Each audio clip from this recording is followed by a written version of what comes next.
You were listening to a Nerd Room podcast, a member of the Star Wars Commonwealth Podcast Network. Be sure to check out more from the Star Wars Commonwealth on the web at starwarscommonwealth.com and take your first steps into a larger world.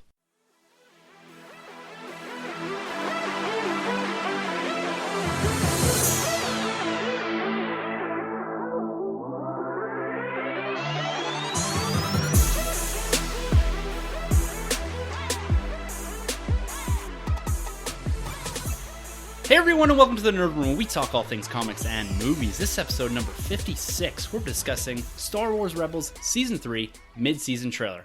I'm Ernie Tim. I'm Troy. Star Wars has just been exploding all over the place for us. It's unreal what we're getting right now from Rebels, from the comics, from the novels. And we're going to discuss this massive Season 3 mid-season trailer this week. It dropped a couple days ago, 6 days ago I believe, and it just blew my mind apart. Yeah, it's just crazy from start to finish, the way it opens, right? We'll get into it. Yes, we certainly will. And we're going to dive right into that after we get through a bit of news here. There's a lot going on in the nerd world. We have to catch up on some news from the last few weeks.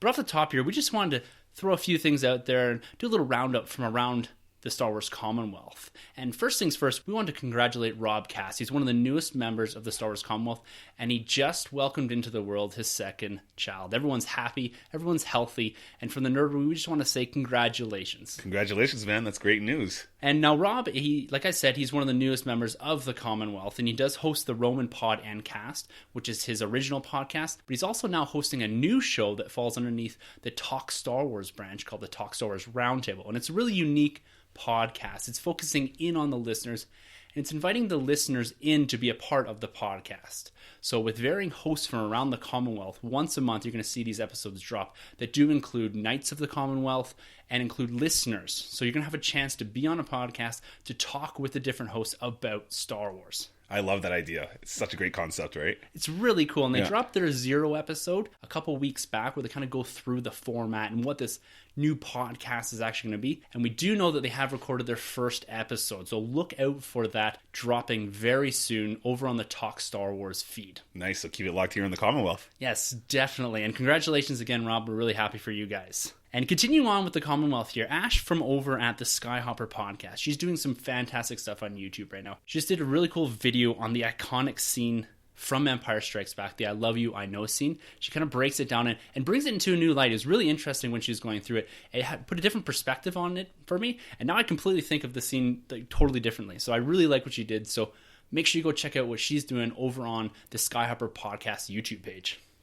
That's awesome, man. This whole channel has everybody, just fully up to date on all the Star Wars news. Yeah, just keep it really engaged. Yeah, that's awesome. Yeah, and our friends over at Generation X-Wing and Rogue Squadron podcast, they are driving towards 100 episodes. They're on a bit of a race there, and it looks like Gen X is going to slightly edge them out in the race to 100 episodes. And make sure you go check out both the Rogue Squadron and Generation X-Wing as they drive towards this 100th episode, this big celebratory episodes that they're going to be doing. I want to congratulate those guys too on going this deep, getting this far, because that's a difficult feat to pass, right? For sure, and that's a lot of beer to cover. Yeah.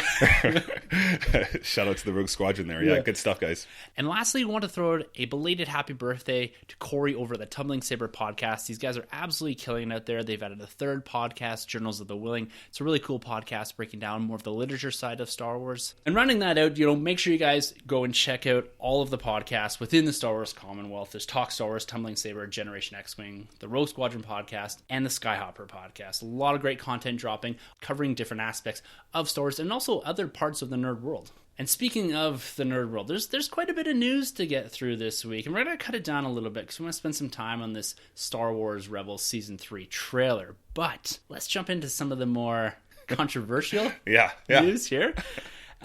Justice League. We got this new photo dropping. Right. So the movie's due out November 2017. So later on this year. This was Sanjay's #1 movie of the year. This was my 8th most anticipated, and it didn't even make your list. No, not a chance. So they did drop this new photo. What are your thoughts on this photo? It's a lineup of 5 of the 6 Justice League members centered around Cyborg, and flanking him is Wonder Woman, Batman, Flash, and Aquaman. Yeah. What are your thoughts on this photo? It still doesn't faze me. I don't like the direction they're going with Batman's suit at all. The goggles on there, like he's just been working on his Bat bike or Bat car, Batmobile. I really was a fan of his last costume, and even the one in Suicide Squad. That worked for me. Wonder Woman looks okay. I feel like Cyborg looks a little out of place and pretty small of a frame. He should be the biggest guy there, but I guess that's just me being, a hardcore DC sweaty nerd. Flash, still, I'm not sold on that character either. It's an okay shot, but it's nothing. I hate comparing it to Marvel, but Marvel has that epicness, to these photos, and it's weird because on paper the Justice League are like gods compared to the Avengers, but when you look at these Avengers movies, they look like just immortals, and I see this and it just looks like a bunch of misfits. It almost reminds me actually of Mystery Men way back. Remember that movie? Yeah, yes. Way back. It kind of reminds me of that lineup that they pitched the movie on. So sorry, Sanjay. It looks like Mystery Men. I'm not sold on this movie. You know what, man? Like, I have the same sentiments towards this photo. When I looked at it for the first time, I was expecting more. It's too dark, first of all. And this looks like a mishmash of heroes. Mystery Men is a perfect example. Right? Yeah. It just looks like a bunch of people with random powers have come together. When I looked at the Avengers, everything kind of worked. The costumes melded together, albeit the Cap costume was a little off. Yeah. But when I look at this, it almost looks like wax figure. I don't know what it is about this photo. It still doesn't get me jacked up. And I know I'm known as the DC hater, at least the DC Cinematic Universe hater on this podcast. But like I've said before, just give me something I can sink my teeth into. I know. I've been waiting for it. And it looks small. Like, it doesn't look like a big movie. It looks like a very small scale movie. It does. And I just don't get I was trying to compare each one of these characters to a Marvel character to see in my head if I was just being biased because it's not Marvel. I was saying, Aquaman looks like Thor and, Cap is Batman and all these figures, Cyborg, maybe Iron Man or something like that. And I was trying to see, am I being biased in that you have the same type or archetype characters within the Avengers that are reflected somewhat in the Justice League? And I still look at it, I'm just like, this doesn't look like it works. I don't know what it is. There's something about it that I'm just not into. Yeah, and I feel like we've seen a lot of these photos, we've seen these photos over and over again. We haven't seen like that epic looking kind of shot of these figures or these characters, I should say. We need that splash page like Marvel has, like the airport scene or in Age of Ultron when they had that scene where they're all kind of jumping across. It sometimes looks ridiculous, but it also looks like it was peeled off the pages of a comic book. Yeah, even the X-Men, Bryan Singer's X-Men's, I've seen better photos. Maybe even Josh Trank's Fantastic Four, I've seen better photos. I mean, the movies sucked, but they've had that epic factor, and I just feel I have not seen that yet throughout this whole marketing. No. I haven't seen it. And there's rumors here that are falling out of the controversy or the rumors surrounding the Batman being delayed that this movie is in fact somewhat of a mess. Yeah. I don't know if it's a lot of those rumors that are just being circulated around that have no basis in fact. But at the same time, I look at what's been shown, I look at these photos, and the rumors that the Batman's being pushed back because Ben Affleck's not happy and potential, I don't know if it's because of reshoots or what Jeff they're trying Johns to fit. maybe even. I really don't know. There seems to always be this swirling shit show around the DC Cinematic Universe when it comes to their films being produced and when they're in the editing stage and people saying early cuts look like shit. And I know we're still 10 months out, and Sanjay pointed that out on Twitter that there's probably not even a final cut of this. They have finished principal photography, I believe. So there is, all of the scenes are there, and they're, I guess, waiting on CG and that, but we still don't know anything about this movie. No. And it's maybe being a bit harsh on our part as far as criticizing it this early on in the stages of production. Yeah. But still, like, come on, guys. Just when you're putting stuff out, like, Wonder Woman looks fake in here. Like, she doesn't look real. She doesn't have this epic pose to her. She's just standing there with this dour face. Yeah, dull. And it's like, why isn't she in her Wonder Woman pose, the shield, the sword up? Like, just show these guys in action, because that's one thing we really haven't seen. We've seen them wandering around together, but we have not seen them in action together, and that's what is going to draw people in. It has to. Like, you think of that scene from one of the first Avengers trailers. In New York? That had, in New York, that had the camera spinning around all of the Avengers. It's like, holy shit. Like, that. Here are the Avengers. And that became like their trademark thing, right? Yeah. I hate being the shit out of the DC Cinematic Universe so much, but at the same, like, they just got to give us a little more. Well, they really do. I mean, it's kind of like any franchise. Look at the Transformers franchise. When they produce crap film, then you have nothing left to do than bash on it. And I feel like they really have after Man of Steel. They haven't given us anything that's that great.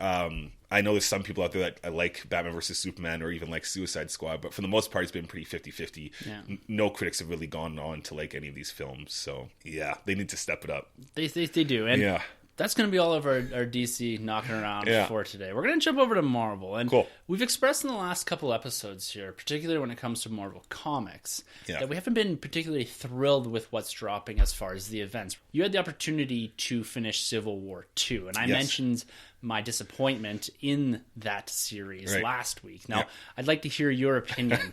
I think I enjoyed it a little bit more than you did, but I totally feel where you're coming from. The conclusion was kind of a throwaway. This character, Ulysses, I feel like he's just out of place. They didn't know what to do with him. He became too strong, too powerful to contain in this universe, so they kind of just threw him out last minute. Iron Man seemed like they're undecided what they want to do with that character too, whether they want to kill him or not.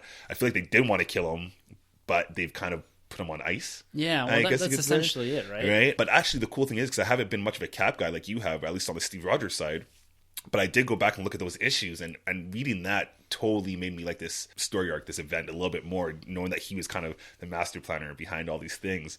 I really did like the Captain America and Spider-Man stuff coming out of this, because I did read the Spider-Man Miles Morales as well. But you know what really bugged me is when you go back to Civil War 1, you could either be on Cap's side or you could be on Iron Man's side, and they both had, you know, their pros and cons. But going into this book is always Iron Man, is always on Tony Stark's side, and I really feel like Captain Marvel was made to be like the protagonist. She was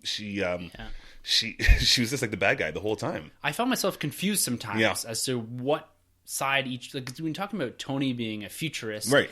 And it always seemed weird to me, the side that he was on. The role should have been flipped. Yes, the role should have been flipped for sure. But I just feel like where Tony Stark was coming from, like, yeah, that makes sense. And like, why would you trust this guy's powers so fast on Carol Danvers' side? And it just didn't make sense to me. I just looked at it the whole time as a villain, as opposed to going back to the first one. I could kind of hop back and forth.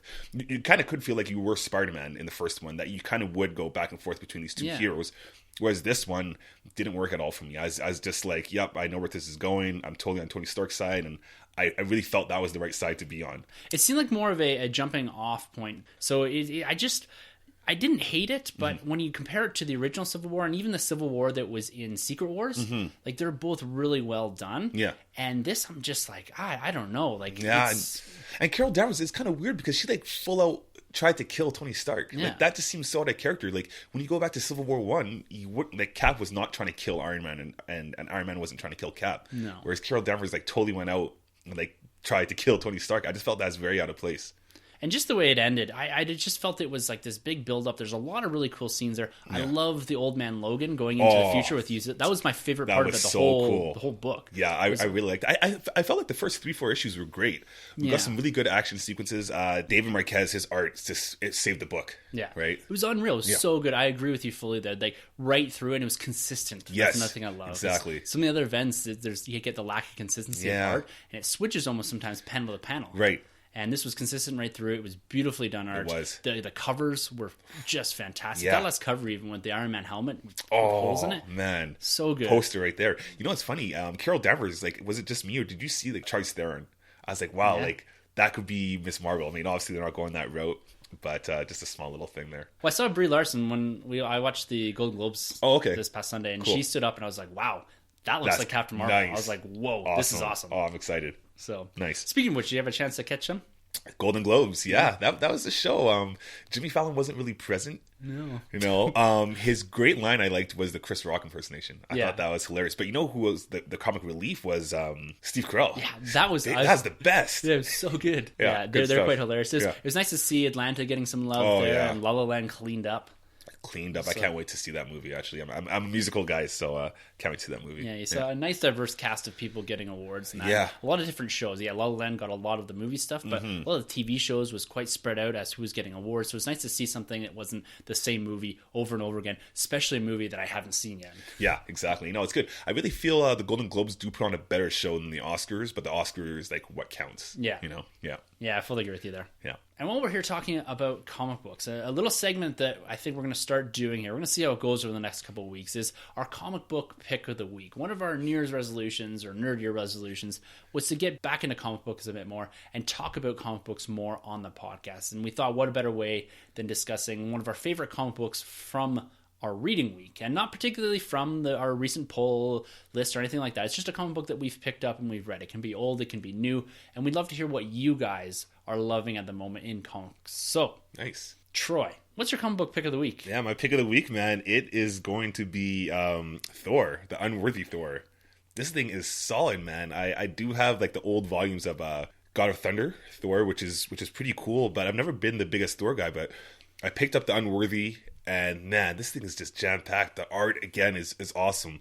The artist is Oliver Coipel, yeah, I believe, and I'm a big fan of this guy because this guy did Siege. He did Spider-Verse a couple years ago, and he's also done, I think he did X-Men. I think he did a run on the Avengers vs. X-Men as well. I think some cover arts. But anyways, the art's great. The story's awesome. Beta Ray Bill is in there. The Collector's in there. And there's some cool stuff going on. If you read Origins of Sin, is it Origins of Sin? Yeah. Original Sin. Original Sin, yeah. Yeah, if you read Original Sin, there's some tie-ins with the original Nick Fury. And your man Thanos, yeah, right? So I love this book. There's 3 issues out right now. Go out there and check this book out.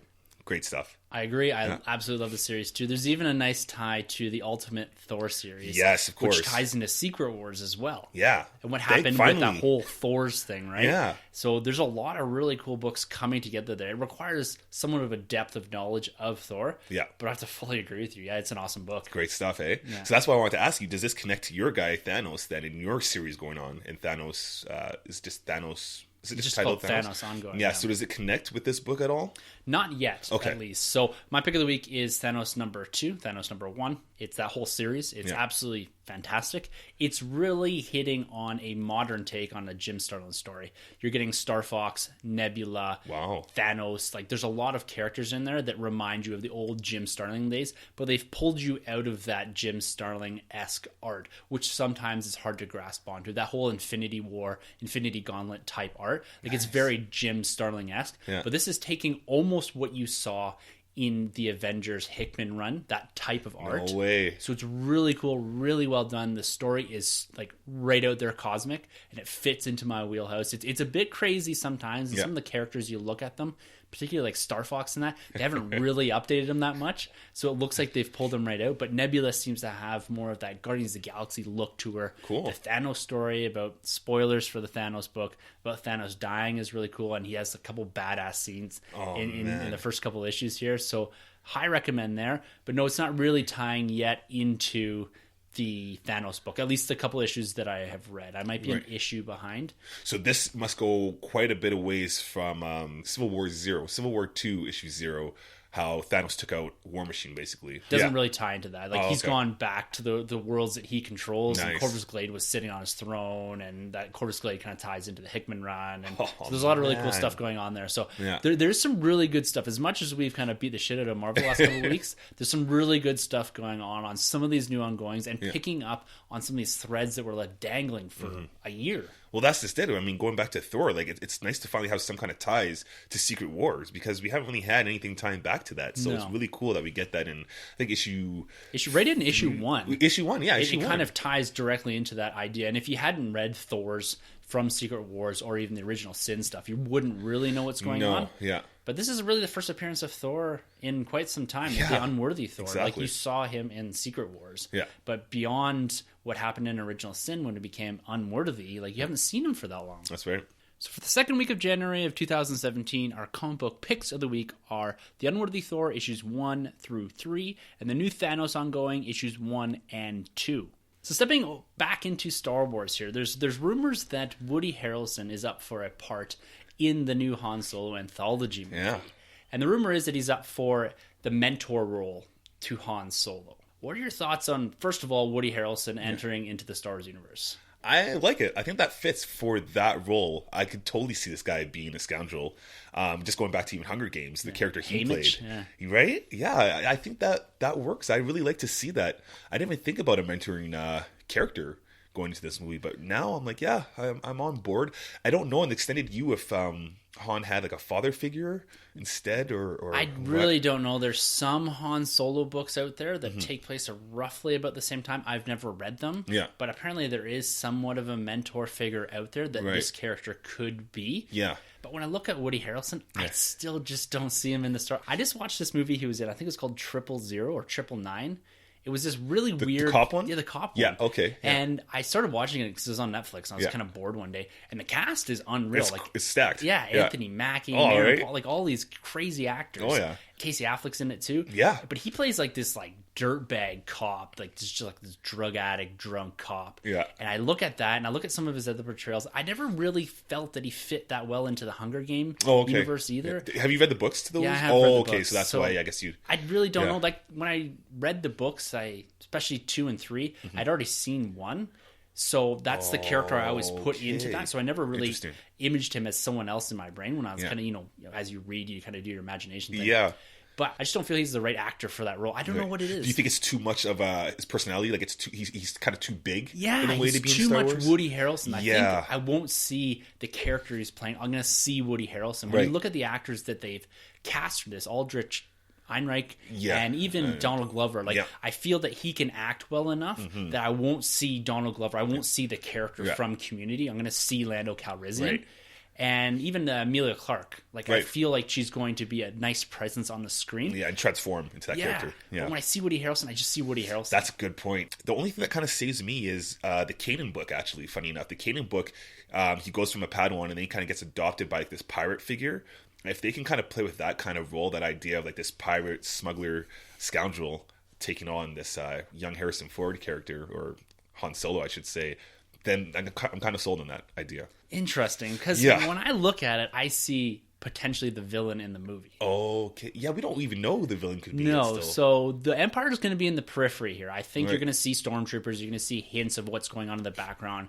Maybe Han at one point has to avoid the Empire because there's the stories from before when he lost the cargo for Jabba to the Empire. And so there's going to be some of that element, I think, built into that. So it feels like it's in the Star Wars universe. Yes. But I don't think the Empire is going to be the main villain here. And I'm wondering if you're going to see flashback scenes of Han Solo either training or learning the ropes of smuggling or being a pirate type thing from this Woody Harrelson character. And then in the future, he's doing some smuggler's run or something to that effect. Oh, okay. And it's to outplay the Woody Harrelson character. Cool. So you can kind of do like the Daredevil and Stick from Netflix. Yeah. Like he mentored him, and then at the end, he's kind of like the bad guy. Yeah, exactly. Cool. That's kind of how I like see that. it right now. Yeah. But in my head, that doesn't really work for me yet. Like, I still don't see a true villain in that film. Yeah. Like, I really don't know what it's going to be about. If he's going to be chasing some sort of MacGuffin, or he's trying to smuggle something across, or if it's going to be about the bounty that's on his head from Jab. Like, I don't really know where they're going to go with that. They seem to be exploring some of the ideas of when he first met Chewie and this life debt, and maybe when he got the Falcon from Lando. So they're going to be filling in some of those story gaps. But I need a whole story here too, right? Like, I still have a lot of confidence in this film. I think it's going to be fantastic. Yeah, after seeing Rogue One especially. Yeah, and it's in good hands. The writers are great. The director's great. So I'm looking forward to what they're going to put on screen, but I still don't have an idea because we've never had a movie when it's not the Rebellion versus the Empire. Right. Or Jedi vs. Sith. Yeah, exactly. Yeah. Some form of that, right? Exactly, yeah. It's going to be a while before we see anything on this, and it's going to be speculation forever. Oh, right. Definitely. For at least the next 2 years. Yeah. And really, we're in the business of speculating when we're talking about Star Wars here on the podcast. And Episode 8, we're only 340 or 38 days or something away from Episode 8. So it's coming at us pretty quick. And we're starting to hear some of what the story is going to be about. And there's an interview with Rain Johnson, the director of Episode 8. And he discussed a bit about what the film, at least the start, is going to be about, and how we're going to jump right back into that last scene from Force Awakens. And the movie's going to focus quite a bit on Luke and Rey's relationship. We're not really used to that. No, that's in the different. Star Wars universe. We're used to kind of jumping around here a year or 2 or 6 months or whatever. Yeah. And with Rey and Luke exploring this, do you think it's going to be more of a Dagobah, Yoda, Luke type scene at the start here? We're going to spend quite a bit of time at the start, or do you think it's going to be a quick wrap up? We're going to get some dialogue between the two of them, and then we're going to shoot off into the stars and kick off the movie. That's a good point, actually. Yeah, they definitely have to pass some time. You can't just... I mean, I get picking right up from Episode 7 and then going into 8, but then there has to be some point where we push time forward. Finn's healed, Kylo Ren's trained more. So yeah, maybe they start the movie, they pan down from space, go down to I forgot the planet, but they go to that planet and you see them train, they talk, they exchange words, whatever the case is, and then pan back out to Starkiller Base, or a new Starkiller Base, and You have Snoke and because basically Snoke asked what's his name? I'm bad with General names Hux. today. General Hux to find Kylo Ren. Yeah, right? and bring him for more training. Exactly. So I won't be surprised if we see Kylo Ren pretty early in the film, much like we did in the last film, actually, Episode 7. Well, they need to pass some time here. They have to. You're right, because there's a lot that happened at the end of that film, particularly when it comes to the First Order. Even they suffered a major loss. There are a lot of bodies gone. So there's got to be some building of the First Order again. There's got to be the training with Snoke and Kylo. Yeah. He's got to heal, and there's got to be some development in Rey and her Force abilities. Finn was left on a table. Right. So there's a lot going on there. And if we jump straight into Episode 8 from what we came out of in Episode 7, there's not a lot of time to pass to kind of wrap up some of this and get back into a thrilling story. Exactly. Yeah, and the crawl. What does the crawl cover? Because if it's picking right up from Episode 7... I've never thought right? about that. And it kind of has me scared because I'm like, we definitely lacked a crawl in the last movie, and they can't take out a crawl out of like the saga films. So like, what are you covering? Wow, I never really thought about it that way. Do you do like an opening scene with Luke and Rey, and then go to the Star Wars main title, and then a crawl? But that would be a little confusing because that's somewhat disjointed from what we're used to seeing, right? It's black screen Star Wars crawl. That's the theme right there, right? So for you guys listening, let us know, right, in the comments, and let us know, like, how would you handle this? Like, what do you do with the crawl? You just blew my mind with that crawl thing. Like, what do you do? What do you do? Yeah, it's crazy. Do you just summarize Force Awakens? Yeah. Starkiller Base was destroyed. Yeah. Finn is injured. Like, what do you do? If you didn't see the last movie, this is what happened. I don't know. Interesting. Crazy. I never really thought it that way. No. Continuing on with Episode 8 here, the Lucasfilm Brain Trust is meeting this week to discuss Carrie Fisher. So there's the untimely death of Carrie Fisher. We're still all kind of reeling from that a bit. And Lucasfilm is they're getting on top of this, and it's an unfortunate thing to kind of discuss, right? Like it's hard. We're only a couple weeks out from her death, and they're already talking about what do they do with her character, what they do with Princess Leia going forward, because she does have a rather large part in Episode 8, apparently. And there's two particular scenes that are quite crucial, I guess, that have been filmed, and that's the Luke and Leia reunion, as well as a Kylo and Leia reunion. Yeah, those are really big scenes. They're huge scenes, and her impact in the film is going to be felt. And depending on where they left the character at the end of Episode 8, it really has an effect of what they do in Episode 9. Yeah. So what are your thoughts on what they should do with the character? Should they go full CG with this and just continue on with the character? Should they give her some sort of on-screen but off-screen death or implied death? Like, what do you think they should do with the character? It's really tough. It's really tough to tell. I mean, I'm one of the few people, I know there's a couple guys out there on the Star Wars Commonwealth too that weren't the biggest fans of the CG in Rogue One. Yeah. So I still think it's too early to use those effects. At least for me, I'd appreciate something different. I'm a practical guy though, so if they were to, I guess you can't replace Princess Leia though. You can't replace Carrie Fisher with another actor. So wow, that's tough. That's tough. I mean, they handled Mon Mothma in Episode 7 off screen, but I can't remember if she was dead at that point or if she did die, because I know in Bloodlines she's ill, but I can't remember if she's actually dead in Episode 7 or not. I don't think they really mention it. They don't mention it, but it's all off camera, right? Yeah.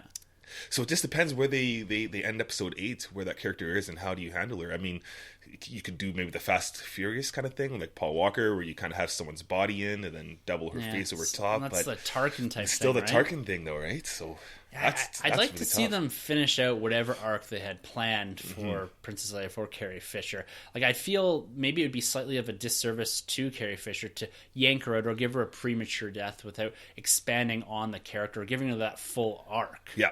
And, you know, there's some people that think, you know, maybe they should give her a very honorable death within the film. And that makes me feel really weird to talk about. Like, I don't feel right talking about this. Right. And maybe we should push this conversation a little further down the road.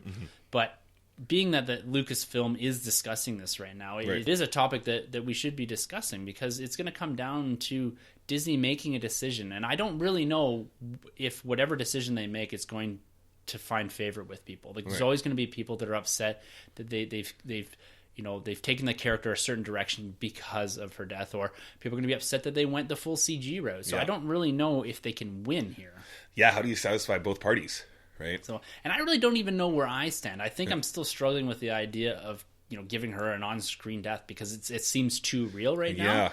And maybe a couple of years down the road, I feel a little less I don't need, because it's coming, Most I guess, likely. within less than a year, though. That's just it. So, like, do they have to tweak the end of episode 8? Because it's important as to where they leave the character in episode 8 for what happens in episode 9. You don't want to leave her at the end of episode 8 with a really critical story arc and something that requires further development and then have it cut short in episode 9. I think that would be a massive disservice to the character, to the legacy that she'll be leaving with this character. It really would be. It's a tough debate, and I think it's something that we're going to be talking about for the foreseeable future as to what they're going to do. So I really don't know. I'm kind of on the fence here. I don't really have a position other than the fact that I want them to do justice to the character. For sure. For Carrie Fisher, because that's what she would have really wanted. And I think Disney is all about that. Like, I don't doubt that they're going to go down a path that is just for them, is just going to benefit them. And so I think they're going to do her well. And I hope that whatever direction that they take, that the fandom will support that. Yeah. Because I think they're going to be trying to do what's best. Absolutely agree. Yeah. So, all right, continuing on with our Star Wars talk, Star Wars theme throughout the majority of this episode here. We're here to talk about Star Wars Rebels Season 3 mid-season trailer.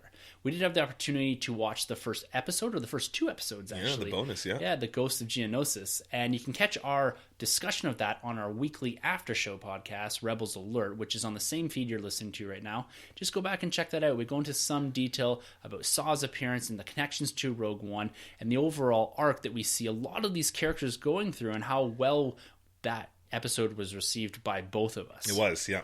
And we're going to get in and we're going to break this trailer down in a little bit of detail and talk about particularly some of the ties to Rogue One, some of the Thrawn stuff and some of the Obi-Wan and Maul stuff that we do see in here, and speculate a bit of what we think is going to happen in this season, because it looks like this is going to come at us fairly quick. We got a couple episodes here and then a slight hiatus again. It looks like about a month hiatus. Oh, man. So it'll be interesting to see if we get a lot of this in the first couple episodes or if we're going to see these arcs continue out through the entirety of the season. And yeah, let's get into it. Nice. We got Ezra kicking off the trailer here in his space jammies. Yeah. And it's I like this warning thing that's going on in the background with Obi-Wan. And that's pulled right through the trailer here. It's kind of always in the background. I love that. And who activated that warning? Well, that's the interesting part. Yeah. Like, why it kind of looks like it's broken apart there, right? And was Maul on board? Right. Is it Kanan? Has he kind of gone off on his own and left Ezra by himself, saying, I'm going to take up this mission on my own and almost do like the sacrificial type thing? That would make a lot of sense, actually. Yeah. So we get some great splash images here of Imperial ships above Lothal, I think was the first planet, and it looks like we're above the chopper base here. I can't remember the planet name, but it looks like Thrawn's endgame is kind of coming to fruition. And this is a theme that's pulled right through the trailer here, is that Thrawn's endgame, all this waiting that we've been seeing him doing throughout the entirety of this season. And we've even mentioned that, like, maybe one too many times he's let the rebels go, but it looks like they're driving towards an end point here. And it's really shown in this trailer. Yeah. And we had the image of the TIE Defender flying there. So that comes out of the back end of the first half of the season about that secret weapons program on Lothal that Thrawn is apparently running. So it's just cool to see one of those in action. Could be a prototype. There is an image later on in the trailer that does show it in action fighting against the rebellion here. And the one thing about this TIE Defender, it seems like it's going to elevate the rebellion to this next level with their starfighters. Do you think that we're going to see an X-Wing in Rebels? Oh, I hope so. Because we've yet to see them, right? Yeah, we haven't seen one of those. I would love to. I'm a big fan of the X-Wing. That's probably my favorite ship. Yeah, because it's got to be about that escalation, right? We have the TIE Defender. Is the X-Wing the answer to that? Right. That's a good call. I don't know, actually, then, if we put it that way. What do you think? We're going to get it? I think we're going to get it. I think it's going to be maybe towards the end of the season. Yeah. But I think we're going to get something to that effect, at least alluding to it, right? So that droid that we just see there kind of reminds me of General Grievous's henchman a little bit, with their staffs, where like the first glance, it does kind of look like that. Yeah, and he's beating the crap out of Chopper there. Yeah. A lot of the scenes here that we're seeing in this trailer are pulled right from the first 2 episodes too. That Saw episode here. Yeah. And one of my favorite scenes from this trailer is Thrawn standing there with the Death Troopers. Right. Like, I absolutely love that they've tied that in. Like, we didn't get enough already. It's Yeah. so great, coming off of Rogue One, that we're seeing these guys in the Dave Filoni universe now of Star Wars. Love Yeah, this. and going into the visual dictionary with the Death Troopers, we spoke a bit about this on the last episode of Star Wars Rebels Alert. So the Death Troopers were the bodyguards for high-ranking military officials or members of the Tarkin Initiative. And the Tarkin Initiative, from the visual guide, is basically like the secret think tank within the Advanced Weapons Research Division of the Empire. So this fits really well with what we're seeing here, I think, with Thrawn being in charge of the TIE Defenders. So having those bodyguards kind of makes sense. It starts to tie a lot of this Tarkin Initiative together. So you said it's does get mentioned within the novelization, correct? And I went back because I was like, I'm certain I've heard the Tarkin Initiative before, prior to seeing the visual guide. And it does actually get its first mention within the Darth Vader comic book series. Cool. Right. So I knew I'd seen it in a comic book or something. So I did go to Wikipedia and I was like, where have I seen this before? And then I pulled out issue 3 of the Darth Vader comic book series, and it's in there. So it looks like BT and 000 actually spun out of the Tarkin Initiative as well. So these are these crazy ass C-3PO and R2-D2 doppelganger, evil doppelgangers that we do see in the comic books and now in the Dr. Aphra series. So it's cool that they're starting to connect a lot of this advanced weapons program, and I really think that's why the Death Troopers are with Thrawn, because he's embedded within that program as well. He's just in charge of something different as opposed to Krennic, who's in charge of the Death Star program. Love how it's all tying together. Yeah, it's really cool. Yeah. And as we talked about last week, we have Thrawn stating outright that he knows that there is a mole embedded within the Empire here, and he specifically calls out the name Fulcrum. Right. Is this going to be the part of the season where we do see Callus finally revealing himself and coming onto the side of the rebellion? Or do you think he's going to be killed? I think he's going to be killed. I was kind of rooting for him to be the character that actually took out Thrawn, kind of like the extended you from past, but yeah, I mean, you can't get anything past Thrawn. He's just too sharp, and I think he's going to get to... we have to have some characters die this season, and I think what easier way than to get rid of Callus here. Yeah, I agree. I think he's also going to die. I think he's going to have this like redemptive death where he saves Kanan or Ezra or some part of the Alliance here. And I think that Thrawn is going to use him a lot more. I don't think he's actually going to call him out until a little later on in the season. Sure. He's going to, I think, use Callus to some degree to find out eventually where Chopper Base is, and using maybe the transmissions he's sending and use him as kind of this way to find where the rebels actually are. Right. So I think that we're going to get the Chopper Base being absolutely decimated by Thrawn in this season. Oh, then we get Bail Organa there.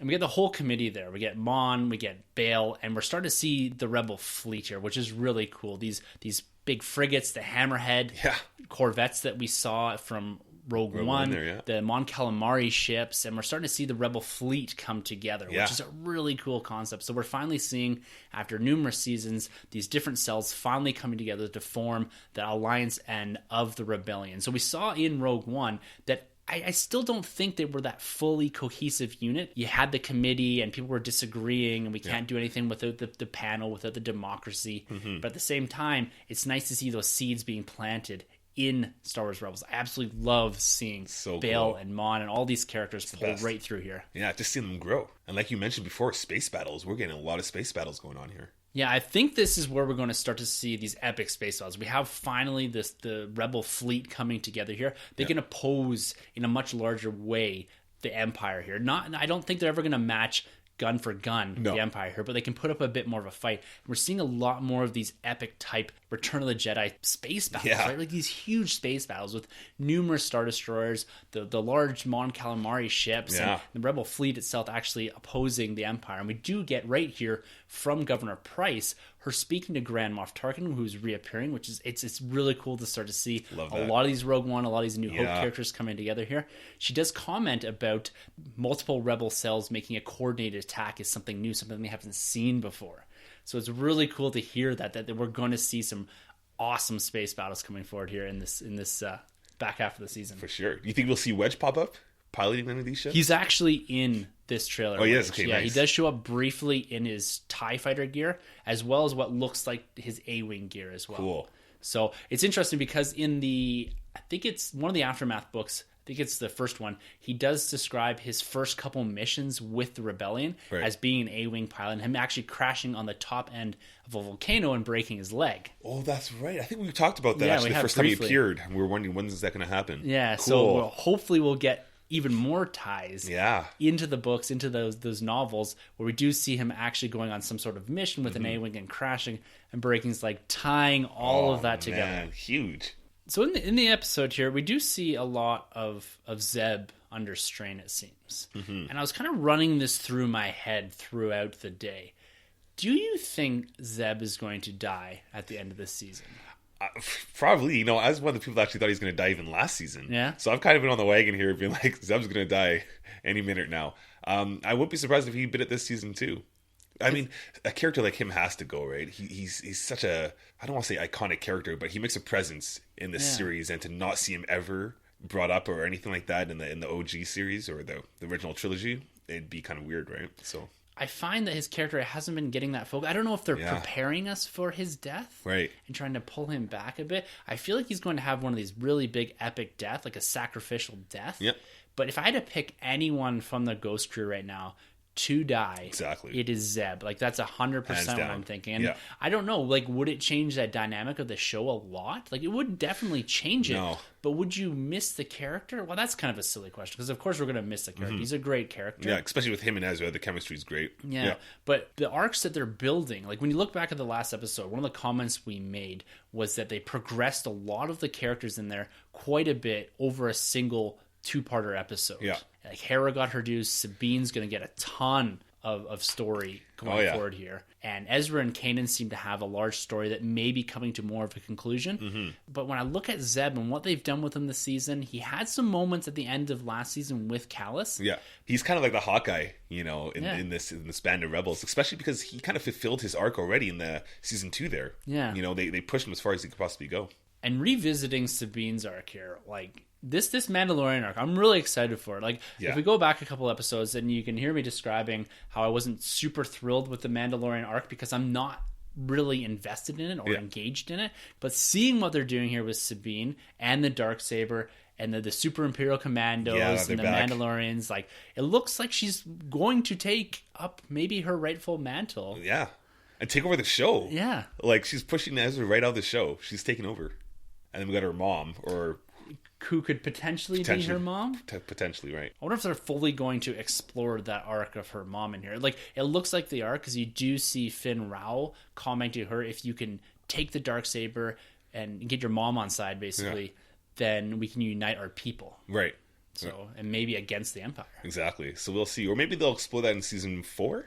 There is potential for that, because they got at least some of this stuff to pull over into season 4, because there's a lot of big things happening here, and that's something I want to talk about when we get to the end of this trailer. Is what do you do in season 4 if you close out some of these massive arcs? Like, there's a lot going on in this season, and it fits really well together, but it makes me worried for what they're going to do going forward. Yeah, for sure. This is the only part I don't like. I like it when the music changes, but I'm not really a big fan of, like, the Indiana Jones whip.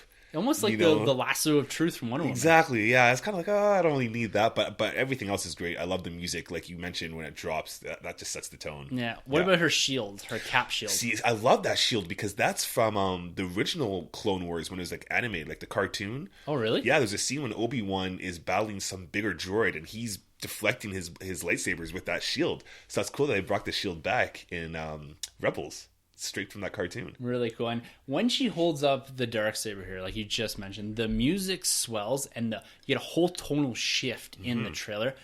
Goosebumps full across my body. Like, even just talking about it, I'm getting a bit rattled right now. Right, and that's what I'm saying. Like, we've been talking about this every time since coming back from Rogue One. The music in this show is incredible. We've been saying it from the start of the series or the season, and I'm just like, man, I really wish we could have got this in Rogue One, because the music's great. Like, they really do. It feels cinematic to me. Like, I know we're watching a cartoon, but it almost sometimes feels like I don't like using the word cartoon because it makes it sound somewhat juvenile. Right. But this show is unreal. It hits every demographic. It hits the Star Wars fan. It hits the children. It hits everything. Everyone. The newcomers, it does, everyone. and it does it so well, and it builds this cinematic feel around this TV show. Yeah. Like, this is one of the best TV shows on TV. It is. I love it. So this is what I want to ask you. We got Thrawn here. He's doing some kind of training, and this he's stacked. I didn't know he's packing all that underneath his his gear there. But is this familiar in the extended U? Was he much of a combat person? I thought he's just a strategic kind of guy, but to be honest with you, I can't remember, and I don't think so. Okay. Though. Like, I think the idea with Thrawn was always that he was never meant to be in a position where he did have to get physical. Okay. He's always that smart, that far ahead of people. But at the same time, it doesn't bother me. No, it makes sense. Especially that one time, I think it was episode 3 in this season, when we saw him kind of lose it on the one general there. So it kind of makes sense that he has like maybe some steam to blow off every now and then when he's training or something. Well, I like the fact that he is training. It makes him seem like more of a well-rounded Imperial. Exactly. You go back to Lost Stars and the training and all that the Imperials have to go through. Yeah. It makes sense that he would, like, he's a Grand Admiral, but of course he's got to maintain this training. And that's something that's pulled right through Lost Stars when you go to Thane and Sienna Ree with the characters about them training and maintaining the ability to fly ships and maintaining the ability to shoot a blaster, be physical. It just makes sense here. Yes. I kind of like it. He's kicking the shit out of these droids. Yeah, too. definitely, right? Thrawn really looks like he's going to get his dues here at the end of this season, or within the next couple episodes at least. Like, we're finally going to get down to this Thrawn arc and really pushing on who Thrawn is, like who the Thrawn is from the original EU, from those original books that are held in such high regard amongst fandom. And that's what backs up our theory even more so, is that somebody has to bite it. When you have a character like Thrawn, somebody from the Rebels crew has to die.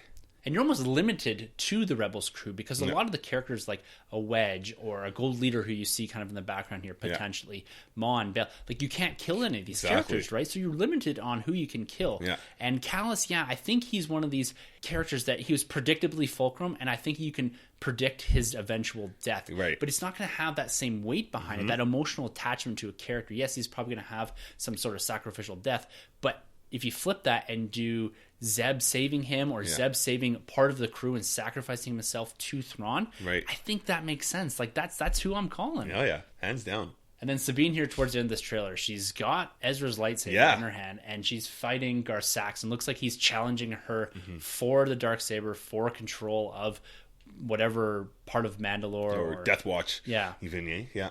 I don't know where they're going to go with this character. I have a gut feel that at least part of her is going to want to stay and take up her rightful place. But at the same time, can they spin that she does win this, say, and then the Mandalorians or her Death Watch or whatever it is end up on the side of the rebellion and fighting in a final battle with Thrawn? That's true, because that's another thing going forward is we don't hear anything about Mandalore, at least as far as I'm concerned, going off of New Hope and past that. I don't think we really hear anything about them. And none of the Mandalore is part of anything, right? They're not part of the Alliance. So if they do join up, they're going to get eliminated. Exactly. Yeah, this is another kind of weird one for me, seeing Ezra in the astronaut gear and the lightsaber. Yeah, it's a bit different. It is a bit different. Yeah, but nitpicking, but still, it's a little... it'd have to be more of circumstantial, I think. Like, it has to fit into what he's doing. Like, it very well might fit into the episode pretty good. Yeah. But when you see it kind of out of context, you're kind of like, this doesn't feel like my Star Wars. The same with the lasso. If it makes sense that she's got it or she's picked it up along the way, like, if anyone's going to have that type of technology, it's Sabine, right? Yes. It doesn't make sense. Like, if Kanan were to whip that out or someone else or Hera or anything, it wouldn't make as much sense. But Sabine having that type of technology, I can kind of buy into that a bit more. I can forgive it for sure. This is the money shot right here. Okay, let's talk about Obi-Wan Kenobi here. It's voiced by Stephen Stanton, who did Admiral Raddus, who's done Grand Moff Tarkin. He has a couple other characters. Stacked. This sounds like Alec Guinness. Completely. I thought it was like a soundbite from him. Yeah. It's incredible. The character likeness is fantastic. Like, they've brought him, and when he gets this lightsaber over his head here. Oh, yeah, he's in the Form 3. That's classic Obi-Wan, because he adopted that form after Qui-Gon died, right? Yeah.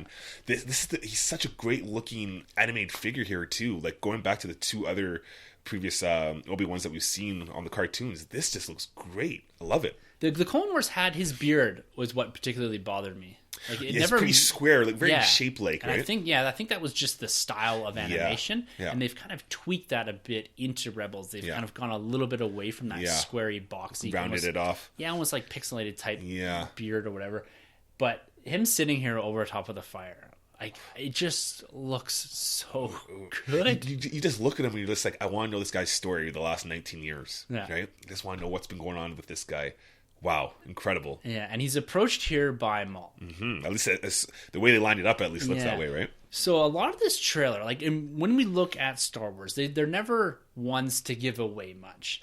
Do you think they're trying to mislead us with this trailer, with some of the characters, and particularly with this Obi-Wan Darth Maul final face-off? Or do you think they're just saying, look guys, we know you know it's coming, so here it is. Here's the start of it. I think they are. Actually, I think they are trying to play with their minds a bit, but we are going to see this. We have to see these two duel, because if they don't, there's going to be a big disappointment among Star Wars fans. Yeah. I mean, you've built it up so far, but like I said here, just this little editing trick going on here, it makes us believe that they're going to throw down right away, but I'm sure something else is going to happen along the lines. But we are going to see Obi-Wan and Darth Maul fight. We have to. Full circle, right? It needs to happen. Yes. But one thing, and I threw this out on Twitter the other day. Yeah. Does this close the door for an Obi-Wan movie? Like, you take out the main antagonist for what potentially could be an Obi-Wan movie set between Revenge of the Sith and Rogue One. Mm-hmm. Does this close that door, do you think?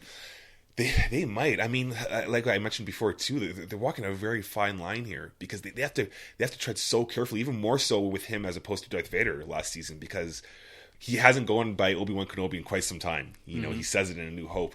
Does this close the door to a movie? I still don't think so, because going to those comics that we read, you know, every 6th or 7th issue, they give us an Obi-Wan journal, and there's some cool content going on there, but there's still a lot to be explored with what he's been doing on Mandalore on Tatooine. And I did mention, you know, I guess it would close the door in the Maul saga, but I still believe we could get a Obi-Wan versus Bounty Hunters. We could see him take on Cat Bane, because he's a huge fan favorite, that character. So yeah, I don't think it closes the door in a movie. No. I'm a little more pessimistic on that. Yeah. I think it does shut a lot of the potential for an Obi-Wan movie down. I know the fans want it, but I feel like Maul was the appropriate antagonist for an Obi-Wan movie. Right. At least an Obi-Wan centric movie. Yeah. I agree that there are other characters that you could bring into that, but are these characters do they fit as well into an Obi-Wan movie? This seems like it's closing out a circle, right? Yeah. He's coming full circle. Like, he had killed him once, or he thought he killed him once. He killed his master. It makes sense that they're going to have this final duel when both of them are quite a bit older. Yeah. I think it does actually. It works better this way, because if you think about it, if you were to do a Darth Maul movie with Obi-Wan, or Obi-Wan and Darth Maul, you have to explain so much. You'd have to ask the audience to watch this and watch Clone Wars, because the general audience would be like, wait, I thought he killed him in Phantom Menace. Whereas if you bring in Bounty Hunters, that's a lot easier to explain. And with Obi-Wan's age, his fighting's going to be a little off. His opponent would be better against guys with blasters as opposed to a lightsaber. So it could work, but it just now depends. That you say that, like that, yeah, it does make a bit more sense. There's a lot more. You're asking a lot more of the audience by putting Maul in there. Right. It's a lot more confusing, because basically you kind of get it from Rebels, but you almost have to go back into Clone Wars. Yeah, to see how he was revived.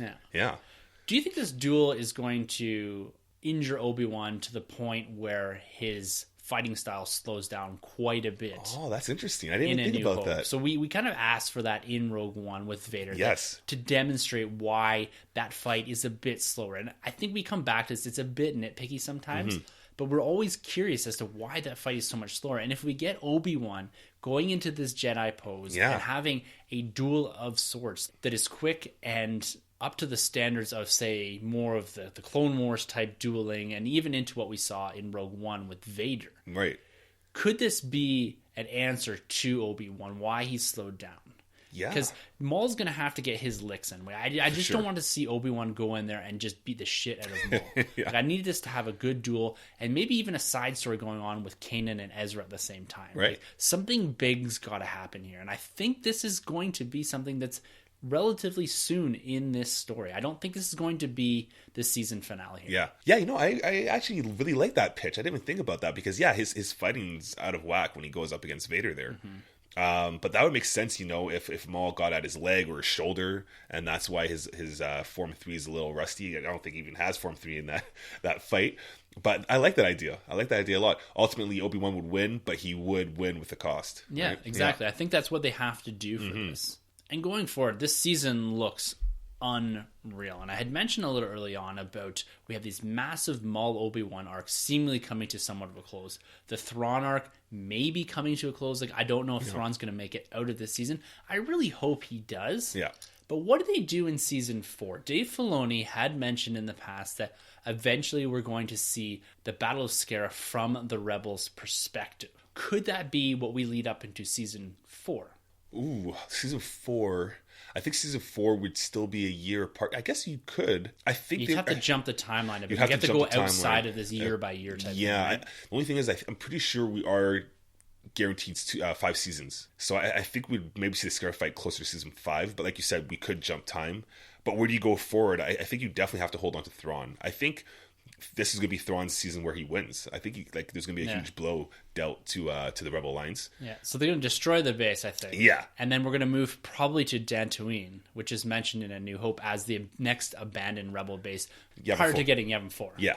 Yeah, so that's pretty cool. Maybe they'll pick up a little bit on Ahsoka again. I mean, that's Dave Filoni's baby. Like, he created that character. He loves her very much. And, the general audience really likes what they've done with her too now going into Rebels. So maybe they'll pick back up with that, because who knows, maybe we lose a Jedi in this season too. Maybe not necessarily death-wise, but maybe Kanan goes somewhere else. So then you kind of have to insert Ahsoka, or Sabine takes that much more of a bigger role now that she has combat going on with the lightsaber or darksaber. Yeah, because we're always looking at these escalating seasons, right? You have to get bigger and bigger. You have to top what you've done before. And my fear is that the season's going to end with with this Obi-Wan arc, with the Thrawn arc, they're not going to be able to top it, with the exception of, and I've been rattling around this idea for a little while now, and I'm going to throw it out there. Cool. Would you be opposed to going into, say, the Battle of Scarif at the end of season 4, and season 5 is into A New Hope? What the Rebels are doing while A New Hope is happening. So we're walking that timeline. Yeah, kind of going in and overlapping with A New Hope, instead of this assumption that we've all made that the Rebels series ends at Rogue One, essentially. Wow. At the Battle of Scarif. Like, you look at the Rebel fleet that they're showing in Rebels here, and what we know is present by the time we get to Return of the Jedi. Right. That fleet isn't present in A New Hope. You do see some of it in Rogue One, and there's discussion of it here by Mon Mothma. Yeah. Like, that fleet is off somewhere else. Right. And you do see it reappearing in Return of the Jedi. Could we get episodes that are concurrent with A New Hope, and then they're just continuing on even into finding Echo Base or something like that? Yeah. Pulling in, what could they do there? Like, not focusing in on where the comics have, where they focus right in on Luke, Han, and Leia, but focusing on the other aspects of the rebellion, like what else is going on. Because it's very clear, like the Death Star battle, the Battle of Yavin, isn't the entirety of the Rebel fleet. Right. So there's a lot of other things going on. For sure. Yeah, no, I like that. That's huge. The only thing they'd have to do is you'd have to definitely tone down or dismiss Kanan and Ezra. Like, they would have to be removed, because 2 Jedis like that are too big to have concealed throughout the original trilogy. But as for the Rebel Alliance itself, I would love to see, like, you could have Sabine and Hera basically throughout, weaving in and out of episode 4 and 5. Like, that'd be awesome. I like that idea. I just think the Jedis would have to be gone somehow. Yeah, the only hole in all of that, and it's the Jedi, is the remark that Mon Mothma makes to Bail Organa in Rogue One about calling your Jedi friend. Right. If Kanan and Ezra were present in Rogue One, there wouldn't be as much of a need to call in Ben Kenobi. You could retcon it and say, we need all of the Jedi, as opposed to just the one Jedi that she's referring to. That's true. And then there's always the big question, Yoda, episode 5, where he's like, basically the only other hope is Leia. That we speculate, at least, right? So there's basically Luke and Leia left for the Jedis. So I don't know. That's just something that's like kind of rattling though. around. Is how you escalate this is that you overlap it with A New Hope, and you retcon certain things in that the Ghost Crew is here or doing this, or they're the ones that found Echo Base and then have moved on. They're more of this scouting team that goes and finds the bases, like what they've done in the past with Chopper. So, like, it'd be interesting to see what they do there. I think that would be kind of cool. It'd be different. It's totally sideways from what most people are talking about as far as speculating that the Ghost Crew is going to die. As we go further and further into this, I'm less and less certain that they're all going to die. Yeah, I think some are going to make it out. But, going with your theory that you just made, that'd be cool too, because you could see, like, Thane pop up. You could see Lost Stars characters pop up in that theory. So I really like that. Huge. Be unreal. Yeah, so, that'd be great. Speaking about Lost Stars characters, in the last episode of Rebels, we didn't really talk about this the other day. The female captain. Oh.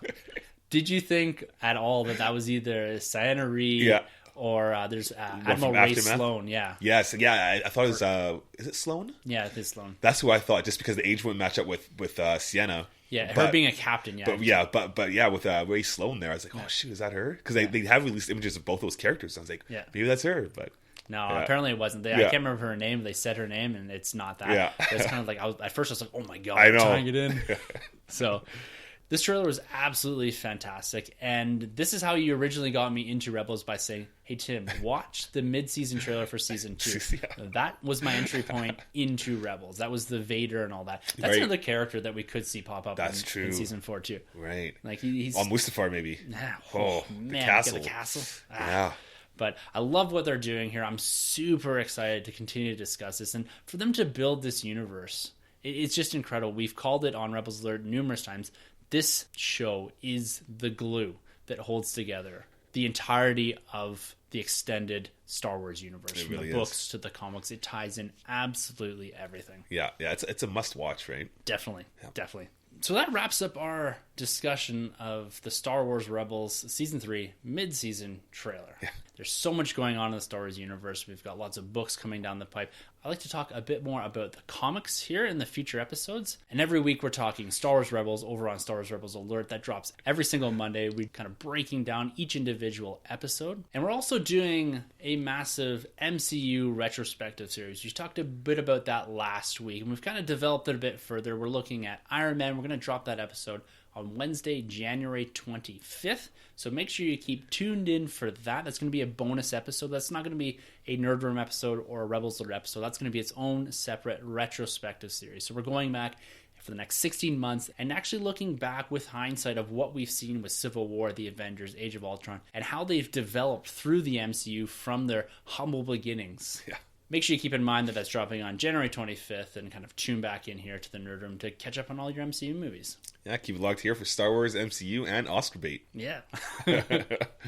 If you'd like to be a part of the show, comment questions, throw some of your theories that way, some of your Rebels theories. We kind of threw out some pretty wild stuff here. Yeah. I'd like to hear what you guys think. You can always get us at #EnterTheNerdRoom, thenerdrm@gmail.com. You can hit us up on our YouTube page. Just search the Nerd Room Podcast. So that about wraps it up for this week's episode. It's been an absolute pleasure talking Star Wars Rebels, talking Star Wars, and talking a little bit more comics here. We're looking forward to that. We're going to continue with this comic book of the week. If you guys have selections you'd like us to check out, DC, Image, Marvel, whatever, please throw them our way. I'm looking to expand a bit and read a bit more different stories as I kind of slowly get back into Marvel here. All right, guys, until next week, for the Nerd Room, I'm Tim. I'm Troy. And thank you for entering the Nerd Room. This has been a Nerd Room podcast production. You can find our hosts, Tim and Troy, on Twitter at TheNerdRM and TroyTheBoy87. Don't forget to subscribe to the Nerd Room on iTunes, Facebook, and YouTube. Just search the Nerd Room Podcast. Be sure to head over to StarWarsCommonwealth.com to find other podcasts on the Star Wars Commonwealth Podcast Network, including Talk Star Wars, Generation X-Wing, Tumbling Saber, Rogue Squadron Podcast, and the Skyhopper Podcast. Follow the Star Wars Commonwealth on Twitter at SW Commonwealth and take your first steps into a larger world.